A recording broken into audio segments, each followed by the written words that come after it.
माझ्या डोक्यात प्रश्न पडतो, मग काय उपयोग यार जगून? जर चेहरा असा ताणलेलाच असेल आपला, तो उपयोग काय जगून? काय करायची ती नोकरी, काय करायची ती रिटायरमेंट, जर आपण ताणलेल्या चेहऱ्याने जगणार असतो. आणि असं झालं, हे झालं, त्याने खोबरं केलं, त्याने प्रॉब्लेम केला, त्याने प्रॉब्लेम केला. अरे त्याने 10 केला, तू का घेतला? एक एड़ा कल परसों मिला था, वो एड़ा मेरे को बोल रहा था, एक एड़े ने मेरे को एड़ा बनाया। काय बोलला?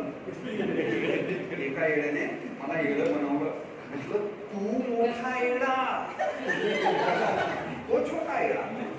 त्याने बनवायचा प्रयत्न केला, अरे तू का बनला? हा प्रश्न स्वतःला कुठे विचारावा लागेल ना. परिस्थितीमुळे असं झालं, परिस्थितीमुळे तसं झालं, याच्यामुळे तसं झालं, याच्यामुळे असं झालं. अरे यांनी सगळ्यांनी केलं, त्यांनी तुला ऑफर केली, दुःख तू का घेतलं? याचा कधीतरी आपण विचार करणार आहोत का? आणि माझा हा सगळा प्रोग्राम त्याच्यावर आहे की परिस्थिती कशीही असो, तुम्ही जर स्वतः आनंदी राहायचा निर्णय घेतलेला असेल तर मग परिस्थिती तुमचं काय बिघडवून घेणार आहे, हा एक प्रश्न स्वतःला विचारावा लागेल.